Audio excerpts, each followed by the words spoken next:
momento de isolamento social que nós experimentamos e essa pandemia trouxeram à tona importantes questões para a nossa sociedade, seja enquanto indivíduo ou enquanto coletivo. Os trabalhadores autônomos e os informais sofreram drásticos cortes no seu rendimento. Isso sem falar claramente naqueles que sofrem diretamente das consequências da pandemia, sejam médicos, enfermeiros, trabalhadores essenciais ou mesmo as mais de 21 vidas, as mais de 20 mil histórias que foram interrompidas por essa doença. Para além disso, trazem à tona, fazem com que a gente comece a questionar a maneira com que nós apreciamos a vida, ou melhor dizendo, a maneira com que nós consumimos a vida. E é sobre isso que eu quero conversar hoje. Consumir, consumo. É sobre esse conceito que eu quero conversar um pouquinho hoje. Porque é óbvio que o consumo é parte necessária da nossa existência. Porque esse corpo, essa estrutura biológica aqui, ela precisa de energia para se manter viva. E nós adquirimos essa energia a partir do consumo de frutas, verduras e outros alimentos que depois de consumidas dão força, dão vigor para que os processos metabólicos que fazem o meu corpo funcionar aconteçam. E assim eu posso sobreviver. Mas eu sinto que com o passar do tempo, esse conceito de consumir passou a transbordar, a superar meramente a esfera alimentícia e começou a abarcar outras áreas da nossa vida. A priori, nós consumimos alimentos, depois passamos a consumir coisas, até que por fim começamos a consumir experiências. Num primeiro momento, o que acontecia era que o consumo tinha o objetivo de garantir a subsistência do ser, ou seja, eu consumia porque eu era. Era necessário que o indivíduo fosse, que ele existisse, que ele tivesse uma identidade, um conjunto de práticas, atitudes, para que fosse necessário o consumo, porque o consumo era parte secundária destinada meramente a garantir a sobrevivência do indivíduo. Entretanto, sendo que com o passar do tempo, o que aconteceu é que esse consumo passou a ser uma ferramenta de autoafirmação do indivíduo. Então, ao invés de consumirmos porque éramos, passamos a ser porque consumíamos. É como se o ter superasse o ser. Para ilustrar isso, eu acho que é interessante a gente pegar um exemplo sólido, um exemplo material que está constantemente presente na nossa vida. Uma coisa que exemplifica bem isso é a nossa vestimenta, as nossas roupas. Num primeiro momento, o objetivo das roupas era simples, bastante claro. Era nos proteger do clima, do frio, da chuva. Isso valia desde os povos do norte, que caçavam ursos polares para poder usar a sua pele e seu couro como proteção para o frio, até os turbantes e as mantas usadas pelos povos tuaregues e subsaarianos. Então, nesse sentido, as roupas que a gente utilizava tinham o único objetivo de nos proteger do frio, ou da chuva, ou de outros ambientes um tanto quanto dificultosos para a nossa sobrevivência. Mas com o passar do tempo, essas vestimentas acabaram por se modificar naturalmente por conviver conosco e pela nossa utilização frequente delas. Foram desenvolvidos códigos de vestimenta, maneiras de se vestir, cores e tingimentos diferentes. Mas ainda assim, durante esse período, o que determinava o valor de uma roupa, em grande medida, eram os custos dessa roupa. Seja o custo da mão de obra que fez essa roupa, o custo do algodão, o custo de transporte e, por fim, o lucro necessário para que se produza isso. Mas a partir de um dado momento, nós passamos a considerar um outro fator para determinar o valor de uma roupa. E esse fator é frequentemente conhecido como o valor agregado. O que é isso? Esse é um valor que transcende necessariamente simplesmente o custo necessário para produzir aquela coisa, ou o valor material de uma substância. O valor agregado é oriundo dos processos pelos quais ele passa e da percepção da população para com aquele valor. Nesse sentido, o valor agregado surge a partir do momento que nós tingimos ou que determinamos que determinadas formas, determinados símbolos, determinadas marcas valem mais do que outras. Nesse sentido, o que determinou a partir desse momento o quão valiosa era uma roupa ou um objeto de maneira geral não era necessariamente o quanto ela custou para ser produzida, mas sim quanto vale os símbolos que ela carrega, as ideias que ela transparece e o nome que ela traz. Isso é claro quando a gente analisa, por exemplo, uma camiseta da Nike, da Adidas, um celular da Apple uma marca de carro e várias outras dessas coisas que acabam por ter sim necessariamente um valor integrado, um valor inerente à coisa, como por exemplo essa camiseta tem um valor inerente a ela, mas ela não carrega na sua frente, nem no lado, uma marca que aumenta esse valor. Diferentemente, por exemplo, de um iPhone ou de uma camiseta da Nike, que trazem em si um símbolo, uma marca que valoriza aquele produto, ou que representa uma série de ideias que acabam por aumentar o valor de certas coisas. Mas até aí tudo bem, porque nada impede que eu queira vender uma camiseta que eu fiz pelo preço que eu quiser, simplesmente porque tem um desenho na frente, um nome, um rabisco. Mas as coisas começaram a ficar um pouco confusas, principalmente para nós, a partir do momento que nós começamos a comprar e nós aceitamos essa mudança de comportamento e da prática do comércio. Porque a partir do momento que nós começamos a comprar as coisas não pelo que elas valiam, mas pelo que nós achávamos que elas valiam, toda a estrutura do comércio, da relação de consumo, acabou por se modificar. Porque as coisas não valiam necessariamente mais pelo que elas eram, mas pelo que elas pareciam ser.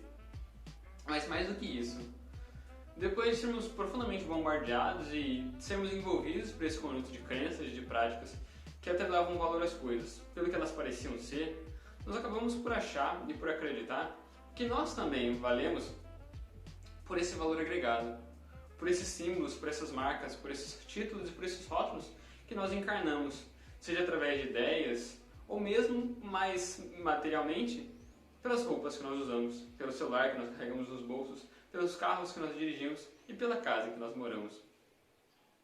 É como se, copiando essa ideia, essa prática que foi inserida nas vestimentas, nós acabássemos por valorizar quem nós somos por essas marcas, por esses símbolos. Isso é profundamente problemático, obviamente, porque nós deixamos de valer quem nós somos e começamos a valer quem nós parecemos ser. É como se a grande virtude, o grande valor do século XXI não estivesse mais nas nossas ações, nas nossas atitudes, nas nossas ideias ou nos nossos valores. Estivesse sim na nossa capacidade de copiar e de reproduzir as vestimentas, os valores, os visuais expressos por um conjunto de ídolos, de ícones que são montados e são produzidos para que nós possamos copiá-los de maneira cega. Esse fenômeno faz como se fosse uma perversão da velha afirmação descartiana que diz cogito ergo sum, ou melhor dizendo, penso, logo existo. Nesse caso, adotando esse paradigma contemporâneo, seria mais adequado dizer consumo, logo existo. Como se a única coisa, o único valor real em nós fosse o nosso poder de compra. Como se nossas atitudes, nossas ações, quem nós somos, quem nós queremos ser, não mais importasse do que nosso dinheiro e nossa capacidade de comprar e de integrar em nossas vidas um conjunto de símbolos e valores alheios. Afinal de contas, quem aqui nunca se sentiu mal, ou pelo menos para baixo, por perceber que não pode comprar o iPhone do ano, ou o carro mais novo, ou simplesmente uns tênis que está fazendo sucesso, esse tipo de coisa? Porque tem toda uma estrutura ao nosso redor que fica constantemente transparecendo e impondo esses valores, de que conta não é realmente a essência dos indivíduos, quem eles são, mas quem eles parecem ser. Porém, e felizmente, uma característica inerente à verdade e aos fatos é que eles se impõem, ignorando todas as estruturas artificiais e construídas naturalmente. A verdade necessariamente se apresenta e, por mais que tarde, ela sempre vem. Essa pandemia que nós experimentamos trouxe profundas dificuldades econômicas para muitos de nós. Muitos perderam seus empregos, tiveram salários reduzidos, ou mesmo tiveram rendimentos cortados por serem trabalhadores autônomos. Ainda assim, muitas pessoas conseguiram manter o seu mesmo nível de vida, sejam funcionários públicos ou pessoas que podem continuar trabalhando de casa. Nesses dois casos, houve uma grande redução no nível de consumo dessas pessoas. As pessoas que tiveram seus rendimentos diminuídos, por razões óbvias, tiveram que diminuir seu consumo. Afinal de contas, a partir do momento que os rendimentos diminuem, é fundamental para se garantir a subsistência e a sobrevivência que se diminua o consumo.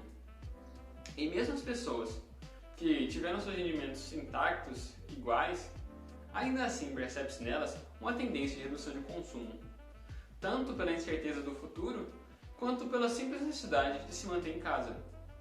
Porque a partir do momento que não podemos ir nos shoppings, passear nas lojas, é natural que o consumo diminua.